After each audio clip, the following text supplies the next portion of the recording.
이제 곶자왈이라고 하는 것이요. 이제 곶자왈은 그냥 용화무의 정글 습을 곶자왈이라고 하는데 자세한 건 안에 가서 설명드리도록 하겠습니다.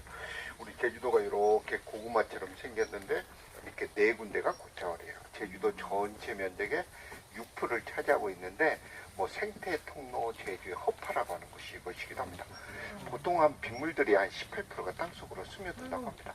그런데 여기는 65%의 빗물이 땅속으로 스며드는 곳이니까 막 그야말로 숭숭숭 구멍이 뚫려 있는 곳이라고 보면 될 겁니다. 여기 사진 보고요. 계절 한번 하나 맞춰보세요. 언제일까요? 그냥 어차피 틀릴 거니까 하나 찍으세요. 가을. 지금. 겨울이요. 겨울. 지금. 막 숭숭숭 구멍이 뚫려 있어요. 막 겨울에 온도가 떨어지면 곳곳마다 김이 나오는 모습이에요. 그래서 겨울에도 늘 푸른 숲을 볼 수 있는 것이 여기 곶자왈이기도 합니다. 그 다음에 딱 여기서 찍은 사진이에요. 언제일까요? 여름. 지금. 여름. 봄이라고. 여기 식물들은 대부분 상록수예요. 얘네들은 이제 가을에 낙엽이 지지 않고 봄에 새순이 날 때 그때 잎이 교체되는 거예요. 그래서 4월 달에 오면 이렇게 푹푹 빠질 정도로 낙엽이 많이 져요. 여기는 봄이 제일 낙엽이 많이 떨어지는 계절이기도 합니다. 그 다음에 양치식물 이끼들의 보고가 곶자왈인데 자세한 건 안에 가서 설명드리도록 하겠습니다. 뭘까요? 언제일까요? 여름. 겨울.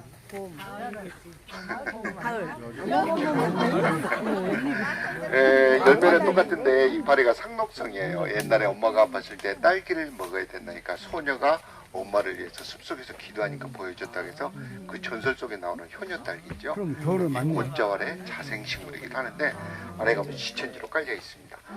이렇게 한 바퀴 도는 데는 650m고 시간은 한 40분, 50분 소요됩니다. 여기가 유네스코가 지정한 생물권 보존 지역이요. 그 다음에 세계자연보존총회에서 지정한 숲이기도 하고 자연환경 국민신탁법에 의해서 우리나라 세 번째로 협약지요. 그래서 함부로 만지는 거 안 되고요. 제 앞에 안 가기 꼭 지켜주세요. 자, 출발하겠습니다. 왔잖아. 딸내미 오고 딸내미 이제 부인 오고.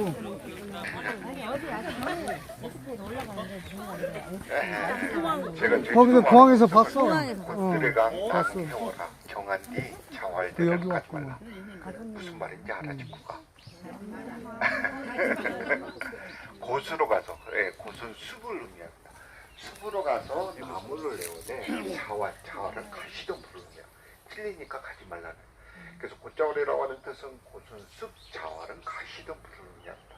그래서 가시로 덮여 있는 숲을 제주도 사람들이 곶자왈이라고 하는데 그렇다고 가시로 덮여 있는 모든 숲을 다 곶자왈이라고 하지 않고 이렇게 용암이 깨지는 위에 형성된 가시덤불 숲만을 곶자왈이라고 합니다. 여기는 깨지다 보니까요 비가 아무리 많이 와도 절대 고이거나 흐르지 않고 다 땅속으로 스며듭니다. 스며드는 저런 것을 숨골이라고 하는데 빗물도 들어가지만 숭숭 구멍이 뚫려 있으니까 땅속에서 공기가 나와요. 여름에는 어떨까요? 네, 여름에 여기 30도가 넘어가잖아요. 근데 여름에 저기 온도재 보면 15도예요. 근데 겨울에도 그 온도예요. 땅속 공기다 보니까 그래요. 그래서 북쪽에 있는 식물들은 더운데 못 살잖아요. 남쪽에 있는 애들은 추워서 못 사는데 일정한 온도가 유지되는 것이 곳곳마다 있습니다. 그래서 세계에서 유일하게 북방 한개식물, 남한 한개식물이 함께 공존한다고 해서 2012년도 세계자연보존 총회에서 이 곶자왈을 의제를 채택했던 부분이고 여기가 지정 체험장이기도 합니다. 그 다음에 우리 탤런트 이민호 아시죠? 그 이니스프리 화장품 스무로와 피톤치드에 있던 CF 촬영 장소가 여기이기도 합니다. 그 다음에 요즘 잘 나가는 방탄소년단 있잖아요. 그 화양연화라고 하는 작품이 여기서 찍어졌고 뭐 FX 악동무죠. 전원성 장근석 이루마 등등 뮤직비디오나 영화에 나왔던 것이 우리 환상숲이기도 합니다.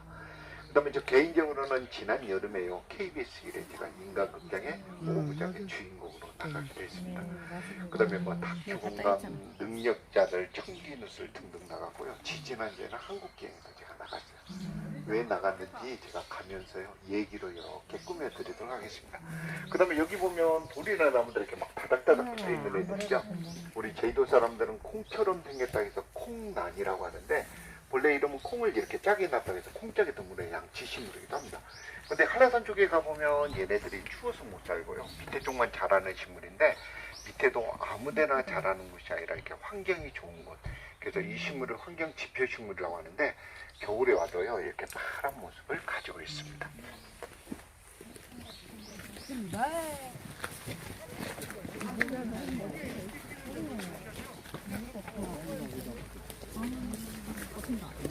네, 그 애는 이제 향이 천리간다고 해서 이 고자원의 자생식물이기도 합니다. 네. 자, 여기 보면 이렇게 나무들이 굉장히 많은데 그 나무 중에서 이렇게 또 많은 애들이 죽었어요. 이 나무도 숭숭 구멍이 뚫려서 죽었거든요. 근데 이 나무는요, 왜 죽었을까요? 무엇 때문에? 외로워서 죽었대요. 와, 멋진 대답이다. 그 다음에 여기 동굴나무가 있죠. 우리가 많이 봤던 나무죠. 아이비라고 합니다. 근데 밑에는 모양새가 이렇게 세발처럼 생겼어요. 근데 여기는 조금 넓어가지고 위에는 이파리가 둥글둥글해요. 똑같은 나무예요. 근데 서로 같은 나무인데 서로 잎이 틀려요. 왜 그래요? 무엇 때문에 서로 잎이 틀릴까요? 성격이 안 좋아서. 죽은 나무라. 제가요, 해답은 안에 가서 다 설명드리도록 하겠습니다. 나무 이름 가르쳐주면 돌아서면 다 잊어버리잖아요. 그래서 얘네들이 환경에 어떻게 적응하면서 살아가고 있는지 이 숲을 바라보는 방법에 대해서 제가 재미있게 안내해 드리도록 하겠습니다. 이 나무는요, 근심 걱정을 없애주는 나무라고 합니다. 무환을 없애준다고 해서 무환자 나무라고 하는데, 이렇게 만지면 근심 걱정이 싹 없애진다고 하니까요, 믿거나 말거나 한번 만져보세요. 똑같아. 무슨 일 같아, 근심걱정이. 이 나무 어떻게 잘라야 되나고. 막 비벼. 그만 자 가면 돼요. 그냥. 저기 또 있네. 여기 또 있어. 저 나무가 왜 근심 걱정이 없어지게 하는 나무일까 하는 생각을 가지고 여기 한림여중생들 과학반 애들하고 이 숲의 나무들의 덩굴을 조사하기를 한번 해봤거든요, 수치로. 근데 껍질이 굉장히 매끄럽잖아요. 그래서 덩굴이 제일 적게 올라갔던 나무이기도 합니다. 그 다음에 저 나무의 속을 잘라보면 나무의 속 색깔이요, 노란색을 가지고 있어요. 그래서 벌레들이 싫어하기도 합니다. 그 다음에 키가 다른 애들보다 커요. 그래서 햇빛이 안 가려요.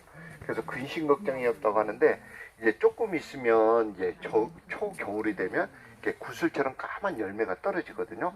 그래서 저 열매를 가지고 불교에서는 그 염주, 천주교에서는 그 묵주를 만드는 열매이기도 하는데, 집안에 심으면 환자가 없어진다 해서 무환자 나무라고 합니다. 그 다음에 고자울의 특징 중에 하나가 용화무이잖아요. 용화무에 이제 나무들이 이렇게 자라다 보니까 흙이 없는 거예요. 그러다 보니까 나무들이 자기가 넘어지지 않게 힘을 바짝 주는 거예요. 그러다 보니까 뿌리가요, 이렇게 근육질의 뿌리예요. 옆에서 보면 이 뿌리가요, 판자처럼 이렇게 납작하게 생겼거든요. 그래서 판자처럼 생긴 뿌리라고 해서 판근이라는 말을 씁니다. 이 나무가 이제 팽나무인데 흙에서 자라면 뿌리가 이렇게 둥글둥글하게 자라는데 돌 위에서는 이렇게 판자처럼 자란다고 하는 거.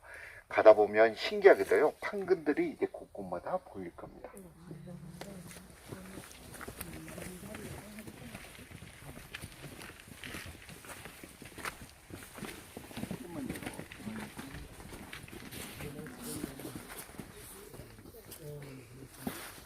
비가 온다.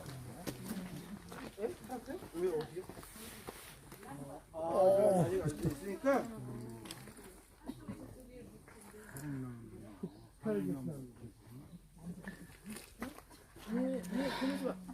네, 여기도 이렇게 나무가 많은데요, 대장나무가 있겠죠. 어떤 나무가 대장나무 같아요? 저 죽은 나무요. 예. 근데 요 뒤에 보면 이 조그만 나무 있잖아요. 녹나무라고 합니다. 지금은 저렇게 적지만요, 앞으로 몇십 년 있다 보면 이 녹나무는 전애들보다 키가 클 겁니다. 그 다음에 가지를 벌리기 시작하면요, 얘네들이 물러가요. 그래서 제일 위에서 자라는 식물을 극상림이라고 합니다. 뭐 화재나 그런 것이 없으면 여기서 녹나무가 대장이 되는데, 이 숲에 제일 처음에 이렇게 용암지대잖아요. 돌밖에 없었던 곳이잖아요. 근데 이 돌 위에서 제일 처음에 생겨나는 식물이 어떤 식물일까요? 예. 있기 이전의 식물들이 있는데, 여기 보면 이렇게 하얀 것들이 있죠. 이런 것을 이제 지의루라고 합니다. 땅의 옷이라고 해서 지루라고 하는데, 지루가 자라고, 그 다음에 이끼가 자라고, 그 다음에 1년생 풀이 자라고, 여러 해살의 풀이 자라잖아요. 예를 들면 잔디밭을 가만히 놔두면 띠밭이 되고 억새밭이 됩니다. 억새가지를 초지라고 하는데, 그 억새밭에 가시가 이렇게 들어가면 거기서 또 습이라는 말을 씁니다. 근데 그 가시가요, 습을 보호해주는 역할을 한다고 해서 조금은 더 어렵지만 추위대라는 말을 쓰거든요. 그래서 추위대가 이렇게 쳐지면 우리 키만한 애들, 관목이라고 하죠. 관목들이 자라고 낙엽수에 습이 되고 상록수에 습이 되고 이제 극상림으로 이어지는 단계를 습의 천이라고 합니다. 그래서 여기 종으로 봐가지고는 어느 정도 안정된 습이라고 보면 될 겁니다. 그 다음에 제가 어릴 때만 해도 학교를 이쪽으로 다녔거든요. 근데 어릴 때 오면 이 습의 모습은 이런 모습이 아니었어요. 제가 중학교 1학년 때까지 우리 동네 전기가 안 들어서. 그래서 나무가 클만 하면 계속 잘랐던 거예요. 그러다 보니까 밑둥치가 다 이렇게 분재처럼 자랐어요. 자르면 자기네가 살아가기 위해서 숨겨진 눈이 튀어나오는데 그것을 맹아라고 하죠. 그래서 여기는 맹아림으로 형성된 습이라고 보면 될 거고요. 이 뒤에 나무도 밑둥치는 하나에 몇백 년 동안 잘랐다고 보면 될 겁니다. 그 다음에 이렇게 나무하고 나무하고 두 개가 이렇게 붙은 나무가 있는데 이렇게 붙은 나무를 무슨 나무라고 해요? 열리지. 예, 가지하고 가지가 붙은 것을 열리지라고 하고 나무하고 나무하고 붙은 것을 열리목이라고 합니다. 얘네들 딱 붙다 보니까요 서로 양분을 주고받아요. 그래서 한쪽을 잘라도 살아가고 죽을 때는 같은 운명을 가지고 죽는다 해서 사랑의 나무 열리지라고 하는데 여기도 보면 열리지가 이렇게 있는데 이 산책로에 열리지 조사기를 한번 해봤는데요 19개나 있습니다. 근데 이렇게 잘 붙은 열리지를요 부부 열리지라고 합니다. 근데 얘는요 재작년에 죽었고요 얘는 작년에 죽었어요. 이렇게 잘못 붙은 열리지는요 불륜이라고 한답니다. 멋지다. 물론 그 답이야. 오래만도 정상이야. 한통 열리지.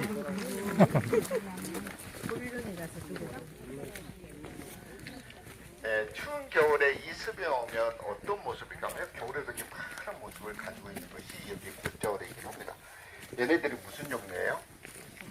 네, 고사리 양치식물이라고 하죠. 근데 자세히 보면 이하고 틀린 종류. 얘도 틀리고 얘도 틀리고 얘도 틀리고 그 다음에 저기 길쭉 안에 뒤에 다 틀린 종류가 많은데 제주도 곶자오래에서만 고사리 종류가요 131종류나 살아갑니다. 우리나라 전체 고사리의 80%가 여기 곶자오래에 있어요. 그래서 양치식물들의 보고가 곶자오래이기도 합니다. 그 다음에 저런 구멍들이 숭쿨이다 보니까 막 겨울에 온도가 막 떨어지잖아요. 그럼 온도 차이 때문에 김이요 군데군데 무럭무럭 나옵니다. 그래서 추운 겨울에 이 습에 오면 이렇게 파란 모습을 볼 수 있고 막 군데군데 김이 나오는 동화 같은 습이기도 하는데요. 애니메이션도 여기서 3편이나 제작된 곳이기도 합니다. 겨울에 와야 되겠구나.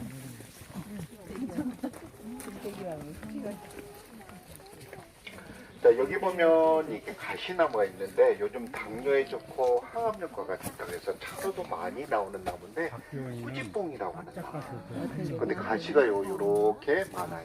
나무가 가시가 있는 이유 아시죠? 자기를 보호하기 위해서. 근데 이 나무가 얼마나 똑똑한지 봐보세요. 자기를 보호하기 위해서요. 가시가 밑에서부터 쭉쭉쭉 있는데 어디가 있냐면 주로 사람 손 닿는 데까지만 있습니다. 얘네들이요. 적을 알아요. 적이 누구예요? 사람하고 동물들이기도 합니다. 그 다음에 이 나무는 이렇게 반듯반듯 자라는 목분이라고 합니다. 가시들이 이렇게 많은데요. 이쪽까지 한번 봐보세요. 가시도 없지만 동굴나무로 올라가는데 딱 소나무 꼭대기까지 올라가죠. 이 꾸지뽕나무는요 동굴나무가 절대 아닙니다. 근데 곶자오래에서는 일부 가지가 이렇게 동굴나무처럼 자랍니다. 무엇 때문에 동굴나무로 자랄까요? 예, 맞아요. 빛 때문에, 햇빛 때문에. 자기는 키가 작잖아요. 다른 애들의 키가 크다 보면 햇빛이 가려지면 살지를 못합니다. 그래서 자기가 살아가는 방법은요, 키를 키우는 방법밖에 없어요. 그래서 키를 키우기 위해서요, 요 가시로 가는 이 양분까지도 줄여가지고 오직 속도를 내다 보니까 가시가 없는 동굴나무. 얘가 밖에서 혼자 자랄 때는요, 절대 동굴나무로 안 자란다고 하는 거. 그래서 얘네들이요, 어렵다고 해서 그냥 포기하는 것이 아니라 함께같이 살아가는 것 보면 참 대단하기도 합니다.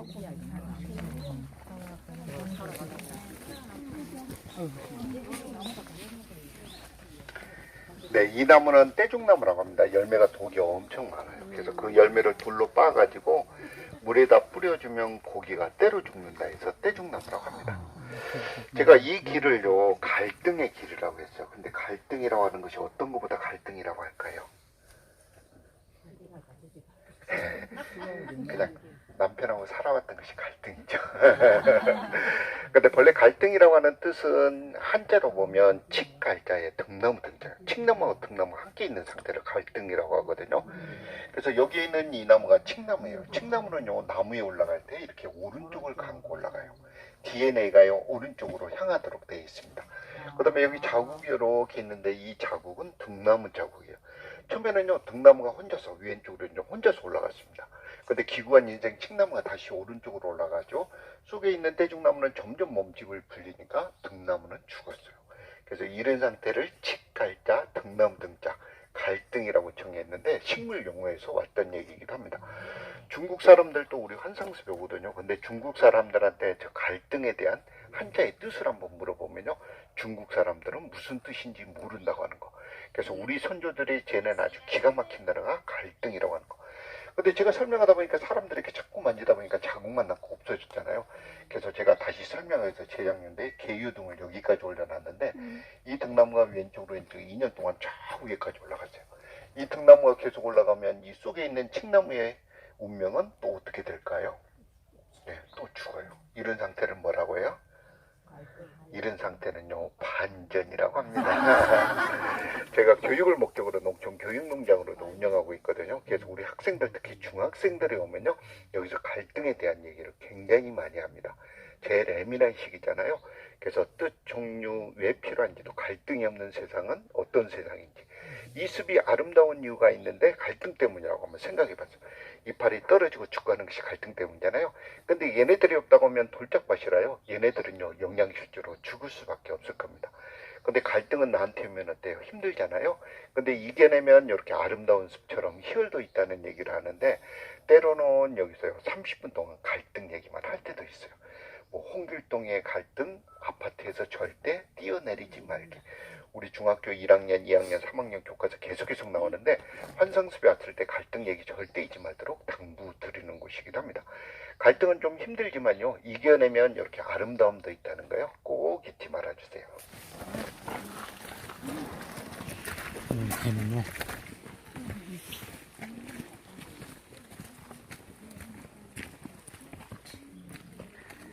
여기에 있는 이 화상석이 국정화래요. 12,000평입니다. 근데 본래 이 땅은 옛날에 저희 집사람의 할머니가요, 이거 시집올 때 셀까마라고 물렸던 땅인데, 지금부터 40년 전에 평당 이제 300원에 팔아버렸어요. 그래서 넘어가고 네 사람 넘어가는데, 제가 서울 사람한테 다시요 평당 10,000원을 주고 다시 구입했던 땅이기도 합니다. 근데 이 땅 사기 전에 앞에 있는 그 주차장 있잖아요, 밭이었거든요. 제가 귤을 신겨서 평당 20,000원 줬는데, 가시로 가득한 이 맹기를 평당 10,000원씩이나 주고 산다고 하니까 저희 아내 뭐를 했겠어요? 미쳤냐고. 뗄감도 필요 없죠. 이거 개간해서 귤을 심으려면 개간비가 더 드는 땅을 왜 돈도 없으면서 빚을 내가지고 사느냐. 자기는 귤밭을 원하는데 제가 돌밭을 사왔거든요. 그래서 싸움을 엄청나게 많이 했던 땅이기도 합니다. 근데 그때 당시에 제가 예쁜 정원으로 보였어요. 그래서 세상에서 제일 예쁜 정원을 집 뒤뜰에 갖고 싶었던 제 젊은 날의 꿈이 하나 있었습니다. 그래서 지금부터 25년 전 제가 34살 때요, 이거 빚을 내가지고 샀던 땅이기도 합니다. 이 땅 사놓고 빚 갚느라고 싸움도 엄청나게 많이 했는데, 이제는요 좋아합니다. 공무원 하다가 사표 내는 거 같이 이렇게 숲을 운영하는데, 제 꿈이 이제 34살에 구체화됐잖아요. 그래서 제가 직장 다니면서도 식물 공부는 계속 해왔던 부분이고, 1년에 한 번씩이라도 식물 연구로 갔던 것이 우리 환상숲이 있기까지 과정인데, 지금은 해설사만도요 11명을 이렇게 두고 있습니다. 그래서 옛날에 처할아버지가 여기를 이제 목장지대를 사용했던 것이죠. 제주는 이제 방목을 하잖아요. 근데 이곳은 돌담을 이렇게 사놓고 소들 새끼를 낳거나 그러면 이렇게 애웠다고 해서 애움터기도 하고, 이 소나무에 소들을 묶고 그렇고 낙인을 찍었던 나무기도 합니다. 뭐 악동뮤지션 전우성, 장근석, 이루마 등등 뮤직비디오 영화에 나오는 굉장히 유명한 소나무입니다. 네, 특히 장근석이는요 일본에서 그렇게 유명하대요. 그래서 일본 아줌마들이요 그 장근석이가 여기서 찍은 그 영화 보고 핸드폰을 가지고 이 소나무가 어디냐고 해서 사진을 많이 찍어가는 나무인데, 안타깝게도 소나무가 요 재선충 때문에 죽었어요. 그래서 지금 보는 것이 마지막이고, 여기만이 아니고 저 뒤에 소나무들도 곳곳마다 죽는데, 지구가 온난화되다 보니까 솔수염 하수라고 하는 벌레가 재선충으로 옮기거든요. 그래서 제주도에요 크게 기본이는 거. 제주도 소나무들이요 이대로 놔두면 10년 안에요 한 그루도 없어질 것 같아요. 참 대단합니다. 자, 여기 보면 이 나무가 있는데요, 애덕나무라고 합니다. 여기도 있고 여기 저기 다 있는데, 이 나무는요 살아가는 방식이 좀 독특해요. 나무가요 자기를 보호하기 위해서 보디가드를 튼다고 하는 거. 평생요 선생님 보디가드가 있으면 얼마나 좋아. 이렇게 생긴 나무입니다. 근데 이파리를 이렇게 확대해 보면 이파리 안에 이렇게 까만 점이 이렇게 두 개가 있어요. 이 점이 무슨 점이냐면요, 꿀을 분비하는 꿀샘이에요. 이파리에서 꿀을 분비하잖아요. 개미들이 와서 꿀을 먹습니다. 입자루로 벌레들이 입을 갉아먹으러 올라오면 개미들이 물리쳐 준다고 하는 거. 그래서 자기 입을 보호하기 위해서 꿀을 분비해가지고 보디가드를 둔다고 하는 거. 이 숲에는 이나무하고 올분나무 두 가지가 보디가드를 두는 나무이기도 합니다. 근데 이 나무는 요 낙엽수거든요. 이렇게 상록수가 들어다 보니까 여기 있는 요 나무들은요, 앞으로 10년 안에 다 사라질 겁니다. 왜냐하면 낙엽수는 여기서 물러가야 될 시점이 된 거예요. 그래서 앞에서 죽어가는 나무나 중간에 오다 보면 죽는 나무들이 이게 낙엽수인 거예요. 이제 물러가야 될 시점이 된 거고요. 그리고 이런 상록수, 그 중에서 이런 녹나무들이요, 여기서 최종적인 승자가 돼가는 중에 있습니다. 이 나무는요, 죽었어요. 여기는 용암이 흘렀는데 용액이 부족해가지고 요거 960평 안을 넣던 그런 특별한 그런 곳이기도 하고, 저쪽은 숯가마터기도 합니다. 그 다음에 저기 멀리 보이는 돌탑이 있는데 그 뒤에 또 하나의 돌탑이 있거든요. 재작년도에 저희 딸이요, 여기서 결혼식을 하고 싶대요. 그래서 제가 야외식장을 만들어가지고 결혼식 올렸던 야외식장이기도 합니다. 그 돌탑 안에는요, 신부 대기실로 꾸며졌고요. 그 다음에 축복이라고 하는 예쁜 그림도 그려졌으니까요. 네, 나중에 나가면서 바당 앞에 보면 신부 대기실이 이렇게 있습니다. 제 딸이요, 서울에서 잘 나가는 직장에 다녔어요. 아들은 삼성에 다니고 있거든요. 근데 아빠가 이 숲을 이렇게 지켜왔는데 너네 나중에 돈으로 봐가지고 팔아먹을 거 아니냐. 그래서 이 숲을 너네가 운영 안 한다고 하면 재단에요, 기부를 하겠다니까 딸이 사표 내고 내놨어요. 서울에서 촌으로, 그것도 숲으로 들어왔잖아요. 그래서 특별한 경우잖아요. 그래서 JTBC에서 당신의 그 얘기, 제주 습가 아가씨가 50분짜리 다큐멘터리를 방송이 됐습니다. 근데 강남에 있던 어떤 분이 그 방송을 보고요, 우리 제주도 내려가서 저 아가씨 한번 보고 우리 며느리 삼으면 어떨까 해가지고 내렸던 거예요. 그래서 우리 딸의 숲에서를 듣고 반해가지고요, 명함을 출연해가지고 이메일로 우리 아들하고 사귀어줄 수 없니? 인사치르로 그래 하고 대답했더니 진짜로 아들이 나타난 거예요. 그래서 원자력 발전소에 다녔거든요, 경주에 있는. 그래서 매주 금요일마다 비행기 타고 한 1년 동안 오다가요, 나중에는 아예 사표까지 쓰고 내려와서 여기서 결혼식도 올리고 집도 짓고 아들까지 낳고요. 또 며칠 전에는 딸까지 나가지고요, 이렇게 숲을 같이 운영하고 있습니다. 이게 인간극장에 나가는 얘기 중에 하나이기도 합니다. 자, 여기 보면 단풍나무잖아요. 단풍나무는 낙엽수잖아요. 상록수가 들어다 보면 낙엽수인 단풍나무는 어떻게 된다고 했어요? 물러가야 된다. 근데 단풍나무는 여기도 있고 여기도 있고 여기도 있고 이 숲에서 절대 물러가지 않습니다. 이유가 있겠죠. 추운 겨울을 지나가지고 이른 봄에 이 숲에서 누가 제일 먼저 새싹이 날까 하면 저 단풍나무하고 고로쇠기도 합니다. 상록수들이요, 입이 뾰족뾰족 날 쯤 되면 단풍나무의 이파리를 다 펼쳐가지고 녹화를 시켜가지고 광합성장을 미리미리 하는 거예요. 그래서 물러가야 될 시점에도 불구하고 물러가지 않은 애들은 이렇게 또 다른 비책들이 있기 때문입니다. 그 다음에 앞에서 설명드렸던 아이비잖아요. 위에는 이파리가 둥글둥글하고 밑에는 줄어들고 밑에는 새발처럼 생겨요. 똑같은 나무인데 서로 입이 틀리는 이유도요, 햇빛 때문이기도 합니다. 다른 애들이 햇빛이 가리다 보니까 광합성장을 더 밖에서 넓혀가고 넓혀가는 거예요. 그래서 나중에 나는 애들이 햇빛을 더 밖에 더 둥그렇다고 하는 거. 새발처럼 생긴 것보다는요, 메꿔주는 것이 햇빛 밖에 유리하기 때문입니다. 그 다음에 이게 털이 이렇게 있는데 이것을 뿌리털이라고 하는데 이 줄기도 아이비라고 하는 거. 이 털을 통해서 자기네가 벌레들도 막기도 하고 그 다음에 양분도 흡수하는데 자기네가 살아가게 한 방법이기도 합니다. 네, 사람 근데 여기 보면 이 나무도요, 똑같은 꾸지뽕 나무예요. 근데 이 나무를 한번 자세히 한번 봐보세요. 이 나무의 가시의 방향은요, 어디로 향했어요? 아래로. 다 밑으로 향했어요. 저희는 짐승들이나 사람들이 모두게 가시가 옆으로 있어요. 저기 짐승들이나 사람들.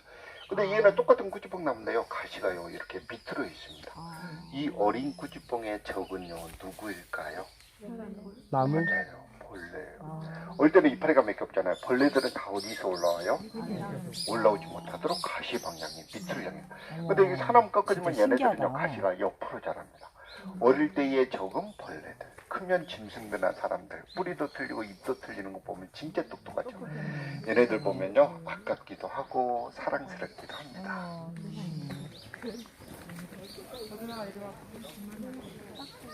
네, 선생님들 이렇게 좀 나가주세요. 제가 여기 제주 서부 신협에요 전무로 있었거든요. 근데 12년 전에 제가 뇌경색으로 쓰러졌어요. 왼쪽이 막혔거든요. 그래서 제가 말도 누랬고 다리도 줄뚝줄뚝했고 오른손으로 치솔질이 안 됐어요. 우리 아까 그래서 설명 안 강남에 했는데 있는 천병원이라고 하는 뇌졸중 전문병원 가니까 간호사들이 저한테요 주판을 5달 이렇게 넘기는 거 있죠. 볼트 풀고 자전거 돌리고 제가 그것부터 제 아들 년을 시작했습니다. 그래서 직장 못 다니고 사표 놓고요 동네도 나가지 못하고 그래서 제가 이습을 왔다 갔다 하다가 내가 다니는 길이라도 한번 도전 한번 해보자 해가지고 만들었던 길이 여기 있는 이 산책로길입니다. 제가 3년 동안 만들다 보니까 건강이 이렇게 좋아진 거예요. 그래서 그 후로 습치료하고 원해치료 과정을 제가 공부했는데 내 건강이 왜 좋아졌을까? 습이라고 하는 게 제가 피톤치드나 좋은 물질도 있었지만 저는 돌을 매일 이렇게 들다 보니까 이 신경이 자극했던 거예요. 이걸 원해치료에서는 자극치료라고 합니다. 그래서 그 후로 제가 몸이 괜찮으니까 배드민턴을 시작했거든요. 근데 재작년도에는 제주 도내에서요 제가 50대에서 배드민턴 우승까지 했습니다. 그래서 숲속에서 이렇게 산책로 내다 보니까 건강 되찾았다고 해서 청기의 누설 제가 77회 주인공으로 나가게 됐는데 숲은 이렇게 건강을 주는 곳이기도 합니다. 자, 이 나무가 소나무잖아요. 아이비예요. 감싸기도 하고 위에 덮으면 소나무는 귀찮아서 죽잖아요. 그래서 얘를 귀찮게 하는 나쁜 놈이죠. 그래서 제가 싹싹 잘랐습니다. 근데 여기서 콩나물들이요 다닥다닥 붙었는데 없어졌던 거예요. 얘가 강한 햇빛도 막아줬죠. 사람 손 닿는 거 바람 닿는 것도 막아줬죠. 내가 자연을 위한다고 잘랐는데 또 다른 자연을 훼손하고 있었습니다. 하늘에서 보면 얘도 중요하네, 얘도 중요해. 얘가 죽으면 얘 나름대로 역할이 있다고 하는 겁니다. 그쪽을 가쪽에 뭐 가시덤불이 많았어요. 근데 그 가시덤불이 다른 애들 귀찮게 하잖아요. 제가 막 제거를 해요. 근데 그 가시덤불이 바람을 막아서 통풍이 잘 되는 거예요. 곧자오르는 양치식물들의 복이라고 했죠. 건자도 보니까 얘네들이 힘들어한다고 하는 거. 내가 자연을 위한다고 잘랐는데 이렇게 또 다른 자연을 훼손하고 있었습니다. 처음에 저는 사람들한테요 이습을 자랑하고 싶었어요. 그래서 나무마다 이름표도 달고 돌탑도 지금 막 쌌습니다. 근데 자연에 대해서 알고부터 그건 아니야. 이름표도 다시 뗐던 부분이고요. 돌탑도 덜어놓은 허물었던 부분입니다. 자연이라고 하는 것은요 가만히 놔두면 자기네끼리 알아서 한다고 하는 내용입니다. 그래서 결론은요 인간이 자연한테 해줄 수 있는 것은 아무것도 없다. 여기까지 해설 마치도록 하겠습니다. 오늘 환상숲을 통해서요 자연에 대한 생각을 다시 한번 했으면 하고요. 이쪽으로 200m 가면 입구 쪽이거든요. 그리고 여기에 곧자월의 지형을 볼 수 있어요. 왜 공기가 나오는지 빗물이 들어간지. 여름에요 8월 말까지 아무리 더워도 17도 이상 안 올라가는 그런